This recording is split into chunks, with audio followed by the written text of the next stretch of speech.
We are live. All right. Good evening. Welcome to our Monday night exercise, part 2 of our depth strategies series. If this is your first time joining us for one of these, don't be shy. Please introduce yourself. There's some regulars in this group who, if you come regularly, you'll see some of the same names over and over again. These are the folks that decided to not be shy and introduce themselves, and they get on Zoom chat part of these conversations. So please feel free to be part of that. We're going to start by looking at last week's exercises. I'm going to go ahead and flip my camera around. And so this was part 1 in the depth strategy series. And so when we're talking about depth strategies, we're talking about, and there is some discussion of this in the book, all the different tricks that you can kind of stack up on top of each other to create optimum depth in your art, and particularly in your tattooing.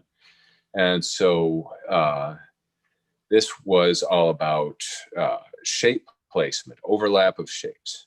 And of course, I used other things, to add to the depth, including selective use of contrast, selective use of detail. You can see the largest amount of detail is in the eye and face. And then there's moderate amount of detail in these mushrooms, but they're lower contrast than the toad. You can see how the fern in the foreground is sharper and has that dark edge underneath its individual leaves in order to give it, high enough contrast to pop forward in front of that detailed toad, where these ferns that are behind the toad are lower contrast and not as sharply rendered, sort of out of focus. But, the placement of these shapes being in front, behind, you've got mushrooms which are tilting back, tilting forward. You can see how they're overlapping each other. Blades of grass that start out behind the toes and then come in front of other parts of the toad. So, there's lots of little things going on in here meant to express depth. So let's go ahead and take a look at a few others. So we've got Bruno's up first. Oh, wow. All right. Very nice. Yeah, I like the strong outline on the ferns, and then things get softer as you get farther back. But yeah, you definitely have some nice overlap here. Now, the one thing I'd say about this is the ferns on the far left. It would have been nice to see those go more obviously behind the left eye, right there. You can see the fern just, kind of clips the edge of the eye. And if just a little bit of it went behind that, then it would be more visually apparent, what was in front and what was behind. But yeah, this is really neat. I like the personality on them too. I really put the effort into this one. Very nice. This is Jason Leeser. All right. Yeah, I like how these ferns kind of create this zone of space. And then the mushrooms, you've got the tilt going on. And the grass, nice use of perspective, where you've got the far foreground grass, which is a little bit bigger and thicker. And then the grass that's around the toes of the toad is about half that size. So that drops back really effectively. Nice. Yeah, the one thing I'd say here, go ahead and go back to Jason, is you've got some ferns that are farther back behind the mushrooms. Yeah, those two there. Might have been nice to flow them a little bit differently, so that the way that they intersected that foreground negative space fern might have been, like they were flowing in different directions, or different enough that they separated a little bit more. But really cool. Oh, we've got Matt Jackson. Oh, nice. Yeah. Yeah, I love the black silhouette shapes in the far background. That's really effective. Yeah. And then, you got some layering. in the far foreground with the fern, leg, fern, toad. Yeah, I like the volume in that mushroom on the far left, and the tilted back one. Yeah, both of those mushrooms are shaded really well. And then you've got the solid black one. It's a nice progression. Yeah, the zone of empty space in the middle behind the toad, it just seems like that's a spot where the eye is drawn, but there's not much happening there, where there could have maybe been, one or two more of those silhouette firm progressions or something like that. Because it's sort of like the composition, leads you there, but then there isn't anything. Seduced and abandoned. But yeah, that would be easy enough to do. Take you like 10 minutes. Good one. And we've got Patrick Boozman.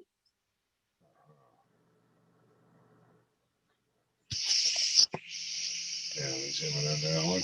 Yeah, I like the sort of circular space that you've created there. And the perspective looking down on the top of the cap of a mushroom.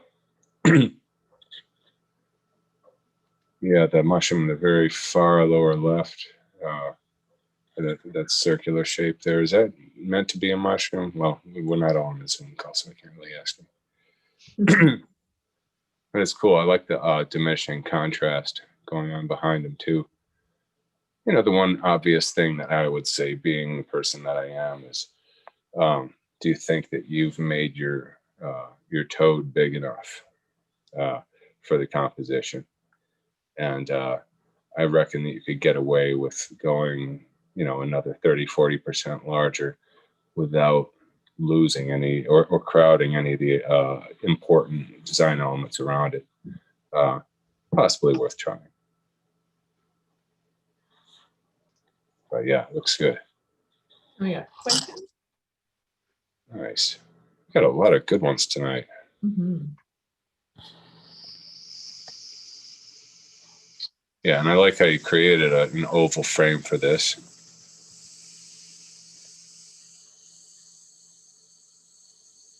Yeah, the mushrooms create a nice little zone over there. The two ferns that are in the far background behind that mushroom, they kind of look a little bit like antennas or something. You probably could bring in a third one, or just kind of tweak their flow a little bit. Like if you did have a third one, you wouldn't want to center it between those two. Group it with one of them or the other, so it's a little bit more organic in their placement. I like the out of focus stuff in the far background. It's nice. And, the dark stuff on the ground makes the toes pop out nicely. Yeah, good one. Nice attitude too. This one's Rod Graybill. Oh yeah. Yeah, the white outline effect is great. Yeah, and how you use the white outline just on the fern and the toad, but then you've got the mushrooms farther back that don't have it, so they're allowed to drop back some. Yeah, so the overlap is clarified even further by the use of the white outline and then the strong black outline on the toad. Yeah, you're using all the tricks. Love the negative space ferns. Yeah, I thought this would be my wife's favorite out of the series so far. I don't know. I'll have to show her these. These are all so good. Yeah, if I was gonna make one comment about this one, it's that the position and perspective on all the mushrooms is pretty similar. And so there might have been room to bring a little bit more variety into those.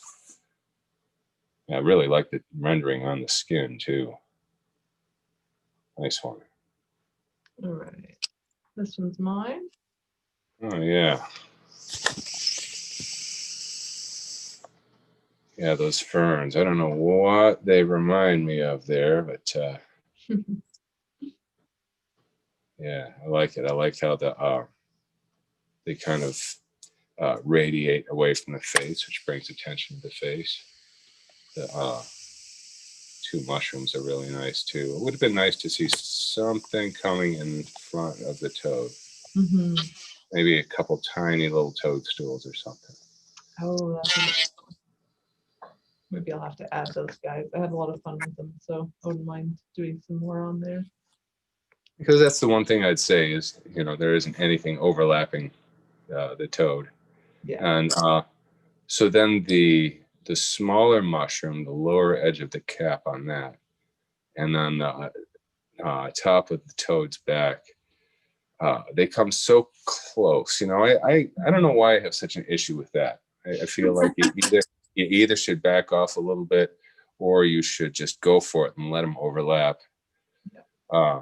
and show what their position is, what's in front of what. Yeah. Like in that case, that mushroom cap almost could overlap a little bit, but you don't need to necessarily do anything with that. But a couple little tiny mushroom guys down in the ground, coming up in between the toes or something like that, they'll give you a nice sense of scale, and it would also give you that shape overlap that we're trying to achieve here. I like that. I'm gonna try it out. And then like the highlight in the eye is nice too. Yeah, Javon really went for it too. Did 4 thumbnails and liked them all. Yeah, so I'm kind of just like zooming in and looking at each one individually right now. Yeah, I like the rendering in these ferns too. Yeah, this one's cool because you've got the toad sort of, he's partly covered, but he's ensconced with these flowing ferns. I really like the strong pattern on the mushrooms too. I feel like the toad should have been 15-20% larger. And again, you could have done that without, and you still could, be in Procreate, without really sacrificing any of the surrounding stuff. Let's see, number 2. Yeah, nice. Yeah, I like the out of focus fern in the far background. One thing I'd say about anytime you have a series of 3 or 4 things like that, there should be one of them that's obviously bigger or smaller than the rest of the series. 1 or 2 of them, just so they look natural. I like the grass. Grass gave you some nice cast shadow opportunities there that you capitalized on. This one, even if the toad is the same size as in the other composition, it looks a little bit more prominent. But you could still go a little larger with this toad, without losing much. I'm just going to keep saying that over and over again, because that's what I'd be doing if it were me designing it and I was perfectly happy with the drawing, but I would still, lasso and liquefy the toad, or, just transform it up a little bit. Just see, maybe it could be a little bit stronger with composition. Number 3. Okay, and then of course here you do have the larger toad. And yeah, I love the way that mushroom cap casts a shadow on the forearm. Yeah, this is a good shape overlap. Now the fern under the armpit. Yeah, I mean, that's fun, because it allows you to bring the fern through the foreground without hiding the whole. Might be, yeah. It's just kind of funny in the armpit, but it works. Yeah, and then you got the out of focus fern in the far background, so that makes for a nice progression. Since you've got these 2 ferns that are very similar in shape, same angle, and then you can compare them by focus and contrast, and it clearly sets one in front of the other. And now number 4. Yeah, I love the rendering on these mushrooms. Such a nice volume. Yeah, the one thing I'd say about this is that the 4 ferns almost look like the toad's wearing a headdress. The way that they're placed. I don't know. You may not see that, in which case, don't let me upset you or anything. But yeah, I would just play with the flow on those a little bit and see if there's a way that you know, for example, the two on the far right, if they were to, I don't know, I can't really describe it verbally, but instead of just arcing to the left, they would arc and then S curve back to the right as they went behind the toad. Other directions. So, all right, Sandy, start at the tip and now follow the arc of it and then arc back out to the right as you continue down, right? Sort of in that direction. Yeah, well, you know what? I may just, you should send me this file so I can tweak with it a little bit. Because Cool. if I'm going to make a big deal out of something as minor as this, I should back it up. But you know, I mean, the thing is these are all such good drawings, not just Yvonne's, but every drawing that's been put up here. That it's kind of like, you know, Michelle once said, and this kind of rung with me ever since, that the closer you come to perfection, the more obvious the flaws become. Right? You know, when you have a drawing that's really dialed in, little things start to stand out. Totally. Oh, awesome. Any more, or is this all? That was it. Nice. So before we get too far on anything else, I just want to say that there are some people that are seeing this because I have forgotten to change the destinations, and so I'm going to be shutting some destinations off.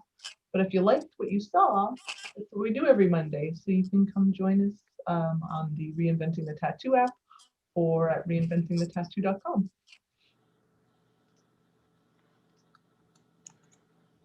All right, you may go on. Okay.